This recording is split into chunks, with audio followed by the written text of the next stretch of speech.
Here's how to transfer money on Robinhood. There's two different types. You can transfer money to Robinhood, so deposit money, or you can transfer money to your bank account, which would be like withdrawing your funds on Robinhood. Either way, it's just a transfer, and that's in your account dropdown, and then go to transfers. Inside of here, we can start a transfer just by clicking this transfer money button. Now, what you're going to choose is where you're transferring from and to.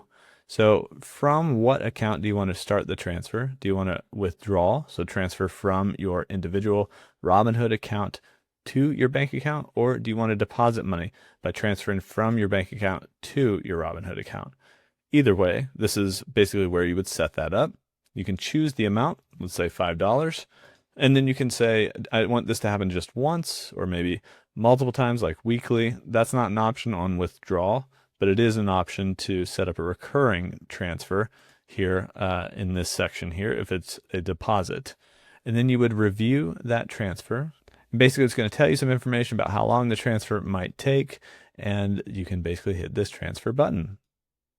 If your account is eligible on the deposit side for an instant transfer, no fee attached to it, you can actually start an instant transfer. If not, then you would continue with the standard transfer. Now, on the withdrawal side, you can choose this either way. Also, if your account is eligible, all you have to do is link your account, like your bank account, with Plaid, and that's basically the normal way you link accounts on Robinhood. So most people are eligible, but on the withdrawal side, you get to choose to do the standard withdrawal transfer, or for a fee, which is a percentage fee, you can do an instant withdrawal. But here, it would be free to do an instant transfer. I'm going to continue with the standard transfer. It'll just take a couple days for that $5 to get into my account.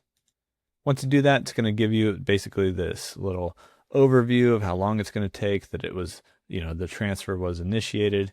You continue, it'll tell you, hey, it's available. I don't want to, so I'm going to exit out of this.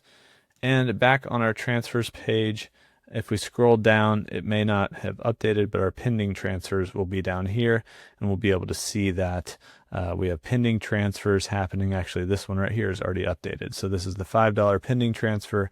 I can cancel it if I want, but that's basically how to transfer money on Robinhood.